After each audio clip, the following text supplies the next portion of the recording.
men who've not yet flown overseas.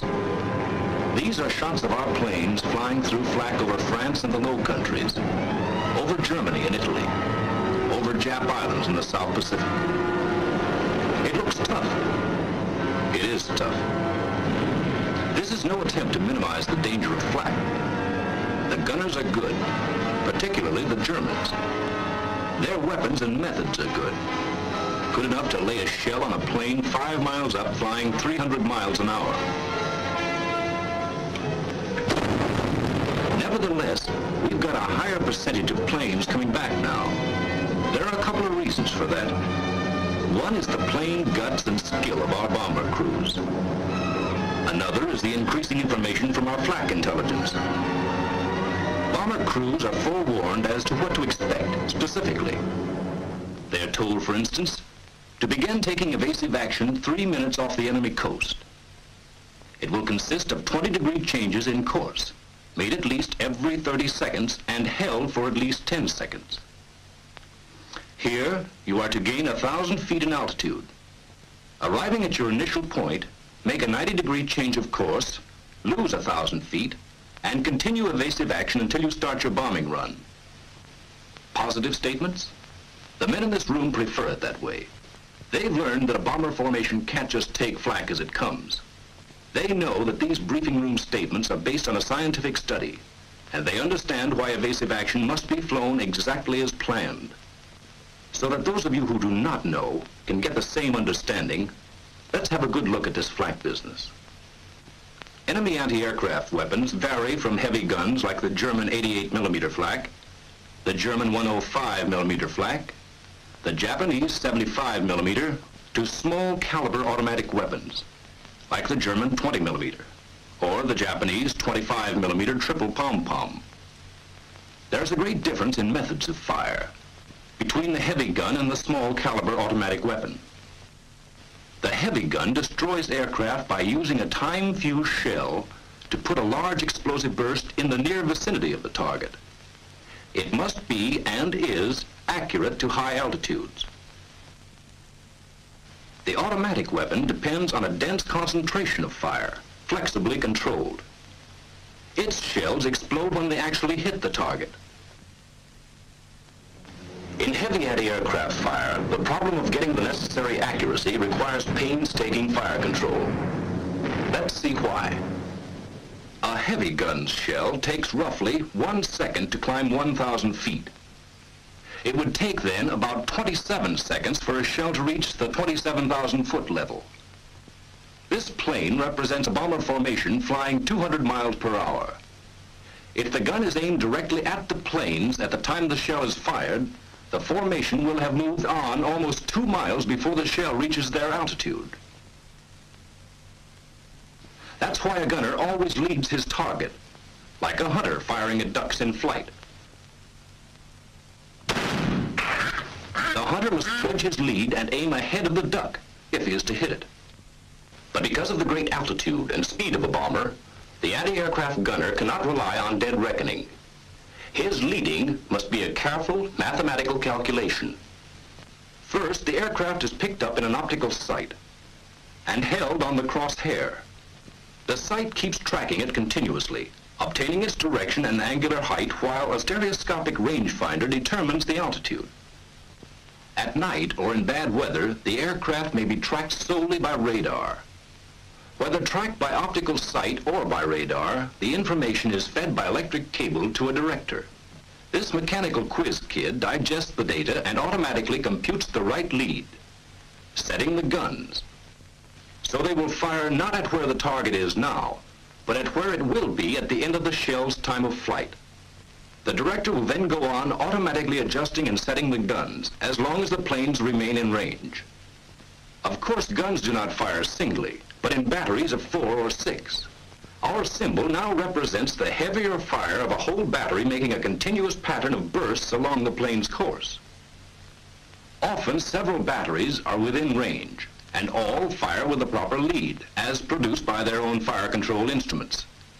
Each battery maintains predicted fire until it can no longer reach the attacking planes. But new batteries take up the firing as soon as they come within range. This is called continuously pointed fire. This is what continuously pointed fire looks like. Small groups of 1 to 4 bursts move along the course of your plane, keeping pace with you as the fire-controlled instruments supply predicted firing data constantly. This is the most accurate and therefore most dangerous kind of anti-aircraft fire. The next most accurate kind is predicted concentration. For such fire control, a master command post directs the fire of several batteries in the region. Each gun symbol represents an entire battery. The target sighted, direction, angular height, and altitude readings are taken at several points along its course.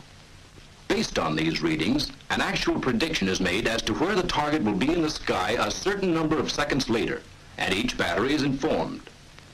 Each adjusts its gun so that a concentrated fire will strike the point of prediction at the given time. While the first salvos are on the way, a new prediction is in the making. The guns are laid on the new point, and another concentration sent on its way. Bursts occur practically simultaneously. Not as accurate as continuously pointed fire, the predicted concentration has greater volume. From the aircraft, predicted concentrations appear as groups of 10 or more bursts at spaced intervals of approximately 60 seconds. In contrast to continuously pointed fire, there will be flak-free spaces between successive concentrations of bursts. In both these kinds of fire, the gunner is up against his greatest weakness, prediction. His firing data can never be more than the assumed future course of the target. In continuously pointed fire, the gunner must get you in his sights and obtain your altitude. At least 5 seconds consumed here. Then the director must make its calculations and set the guns. Roughly another 5 seconds. Then the shell, climbing at approximately its 1,000 feet per second, chalks up 25 more. Continuing your present flight path for 35 seconds would place you right at the predicted point. But making a change after 25 seconds leaves the flak bursting on a course you're no longer flying. In addition, the gunner's next prediction must be refigured to fit your new course before he can fire again.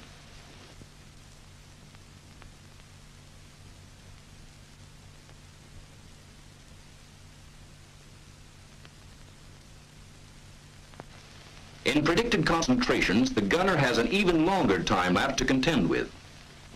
For plotting the target's course, 25 seconds. For making a prediction, 5 seconds. For the telephoning and actual setting of the guns of the various batteries, 10 more. Adding 25 seconds for approximate time of flight gives us a total of 65 seconds. However, by flying planned evasive action, that is a point you'll never reach. You can see from this that if you knew when to make changes and what changes to make, you could continuously defeat the predictions. Well, that's what flak intelligence has figured out. As a rule of thumb on when to make changes, you're given this. Never fly one flight path for a greater number of seconds than you are up thousands of feet. In other words, flying at 30,000 feet, make a change at least every 30 seconds. In planning what kind of changes to make, we must avoid ineffective evasion. Do not fly a sinuous course illustrated here, because such small regular variations can be averaged out.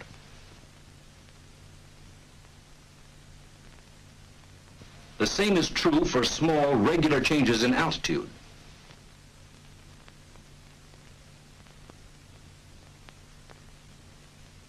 Even a constantly curving course must not be maintained for too many seconds at your altitude because the newer directors can predict on such a curve. They can also predict on constant changes of altitude. When you consider the overall pattern of an evasive course in the sky, you can see that nervous minor changes are worthless. Instead, compromising between what confuses gunners the most and upsets your formation the least, we plan this sort of evasive action. Changes in course of a minimum of 20 degrees. changes in altitude of greater than 500 feet. The two changes made simultaneously whenever your formation permits, and never held longer than the number of seconds which corresponds to your altitude in thousands of feet. You will be told to start this planned evasive action 3 minutes before reaching a defended enemy area. That's because you have no way of knowing when the gunner gets you in his sights. To ensure against flying straight and level long enough for the gunner to get off even one accurate prediction, evasive action is started before you're in range. If for any reason accurately predicted fire is impossible, the enemy can still resort to a third type of fire called barrage. Here the flak is fired into a certain volume of sky. Very roughly predicted, the individual bursts are inaccurate. But with all guns trained on this zone, a dense pattern is formed.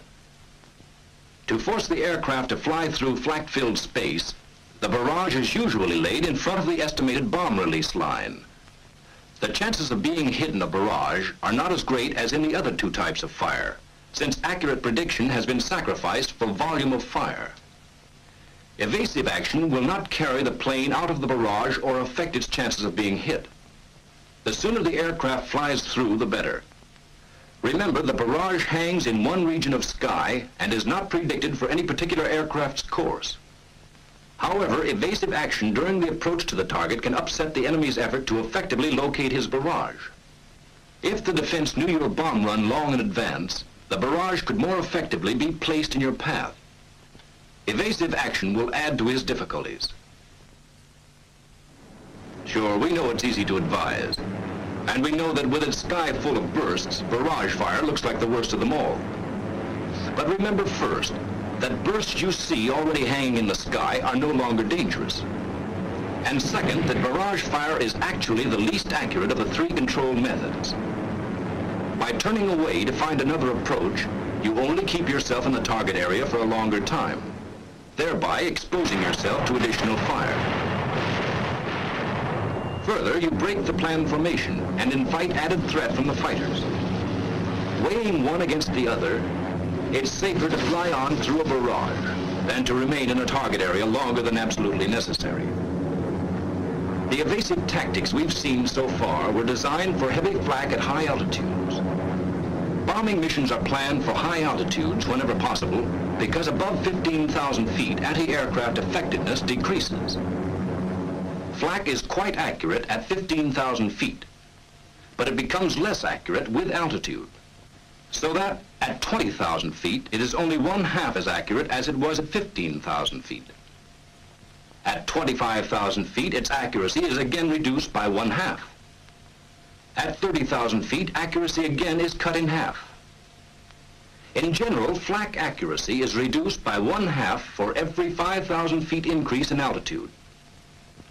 A common belief is that a magic medium altitude exists, where heavy flak has not yet become effective and light flak cannot reach. How wrong this legend is can be learned in a brief examination of the enemy's major guns. All light flak is effective up to 4,000 feet, and some special types are effective up to 10,000. Heavy flak becomes effective at about 3,000 feet, lowest level for which its time fuses can be set, then goes on to reach as high as 37,000 feet. This means that a medium altitude mission, say just about 10,000 feet, offers protection only against light flak. When we know that both light and heavy can be expected, the safest altitude is either as high as possible or as low as possible, right down on the deck. Flying on the deck renders heavy guns impotent, and at the same time gives the light automatic weapons their toughest possible traversing job because of your high angular velocity. It also enables you to surprise anti-aircraft defenses by making use of defilade caused by trees, houses, and low hills. Further, it affords a chance to come in on enemy positions with forward guns blazing. Evasive tactics at this low level, however, will differ greatly from those at high altitude. The enemy's automatic weapons do not rely on directors, for with the great decrease in the range with which they deal, the leading problem becomes almost as rapid as the duck hunters. And with the time of flight so short, Gentle 20-degree changes will turn ducks or bombers into clay pigeons. So against light flak, your protection lies in maximum speed combined with all the sudden alterations in the direction of flight that are possible within the limits of your formation. Skid turns, porpoising, corkscrews, side-slipping, anything which will keep those gunners guessing. Yes, keep those gunners guessing. But guesswork on your part won't do it.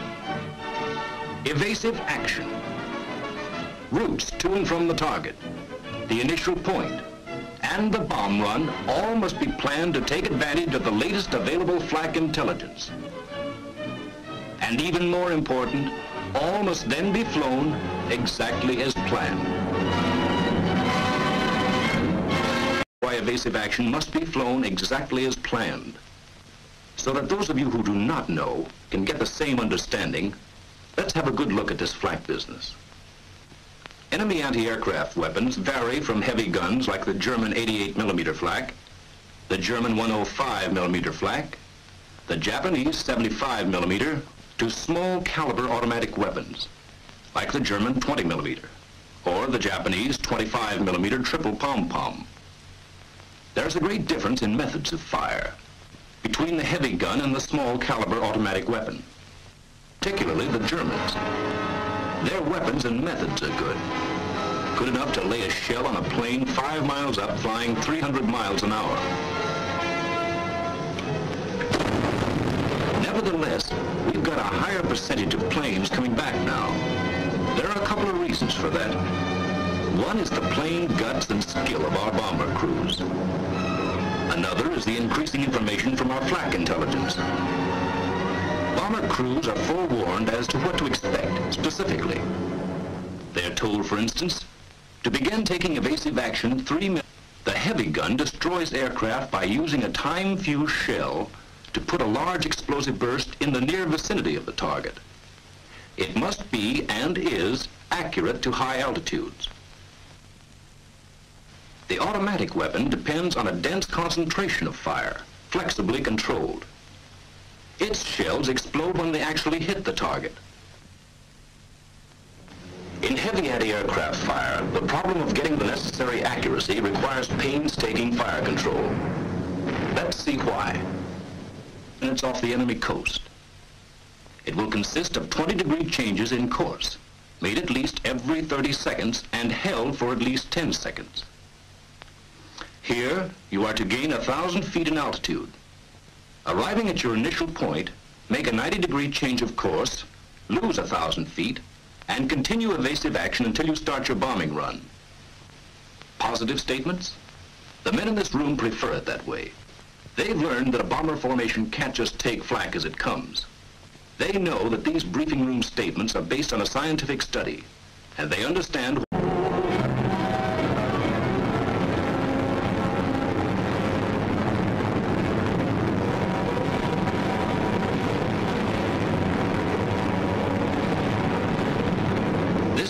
is for you men who've not yet flown overseas. These are shots of our planes flying through flak over France and the Low Countries, over Germany and Italy, over Jap Islands in the South Pacific. It looks tough. It is tough. This is no attempt to minimize the danger of flak. The gunners are good.